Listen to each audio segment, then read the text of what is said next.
When I initially wrote the script for this video, I had planned on having a glass of apple juice with me to help play off of the trope of the unprepared college student trying to very quickly get an assignment done while they were drinking in order to really make that joke, but make it a complete subversion by having everything well and truly scripted in advance.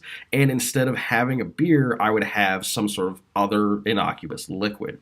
However, as I started gathering all the equipment that I needed in order to make this happen, a friend of mine pointed out that the apple juice just looked like a beer whenever you put it in a glass, and that even if I were to say it was apple juice, anyone could very easily see this and just assume that I was joking or that I was lying about it, and that really it was a beer that was in that glass, and then I would end up just creating the trope in its entirety. And there wouldn't really be anything I could say or do to change the fact that someone would view it that way. Reader response criticism. As funny as a non sequitur as that seems like, that really gets to the core of what reader response criticism essentially is all about. What reader response criticism posits is that a reader is the one who assigns the meaning to a text, and that the author does not really get to have a say in what that meaning actually is, and that the text cannot be divorced from what it actually does in the act of reading.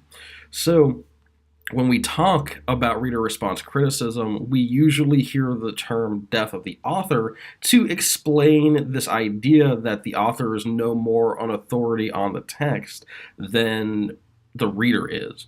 The reader is going to be the one who views a line and decides what that ends up meaning, and they're not wrong in thinking so. One of the more famous cases of what an author intends versus what readers take out of it is Fight Club from the late 90s, when people saw the movie or they read the book.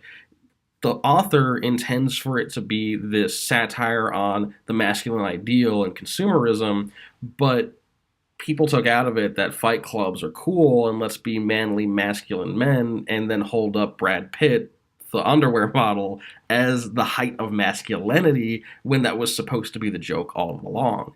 So when you're looking at what that means, are the readers wrong? Well, no. The readers aren't wrong because that's what they took out of it.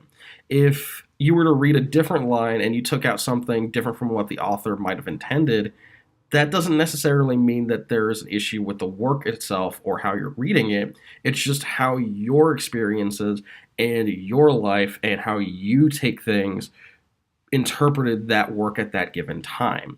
And that's more valid than what an author might initially intend.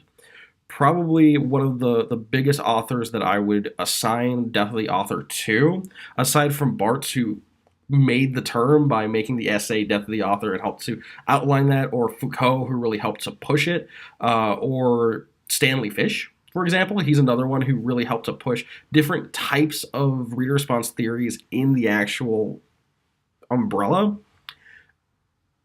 If I had to pick an author that exemplified what Death of the Author and what reader response criticism actually is, it would be Thomas Pynchon. Thomas Pynchon is an interesting character in the sense that his character is that there is no character. Whereas other authors like J.K. Rowling, who's a very famous one, who wants to put her writing everywhere and change everything in her work and have complete control over everything she's ever put out, Thomas Pynchon does not care. Thomas Pynchon does not take photographs of himself. He does not do interviews. He does not explain what any of his writing means. And he just, in general, just writes his books and puts them out there. In one of his more famous cases, when Gravity's Rainbow came out, the Pulitzer Prize judges all unanimously voted that Gravity's Rainbow should win the Pulitzer Prize, but the board struck that down because they felt that the book was utter nonsense. Two different types of people read the book, and one thought it was brilliant, and one thought it was complete and utter unreadable garbage. So, without him coming in there and saying anything, all you really had was the art itself to speak for itself. And the reader is going to be the one who assigns that text. To take a specific line from that very same book, Gravity's Rainbow, the very first line, a screaming comes across the sky. It has happened before, but there is nothing to compare to it now. Without the context of the rest of the novel, you don't really know what that line is going to mean, but you can assign whatever you want to it. Me having read the book, I know that it very literally is about a rocket, but how the characters react, how we react to the characters reacting, is a very different thing altogether. And as you go further into the novel, the actual rocket, the central focal point of it, means a lot of different things depending on who you are. The rocket could be representative of latent homosexuality, where many characters directly involve themselves in homosexual behavior in a way that they normally would never have done that. In other places, you could put a feminist lens on it, and you could say that the rocket is essentially the masculine Thanatos, where they're trying to destroy themselves, and that men will inherently try to destroy each other to try to get past some insane masculine ideal. You could even read it as a postmodernist nonsense thing where you just say that the rocket is this cartoon that is there to just destroy everything and destroy the reader and destroy everybody.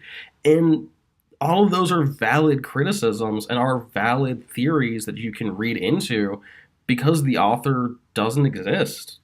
The author doesn't tell you who made that meaning. You can make it whatever you want. And that's really what reader response criticism boils down to. Without the reader, there is no text. There is no meaning. Without the reader, there's nothing. The reader is all that matters. The author has long been dead.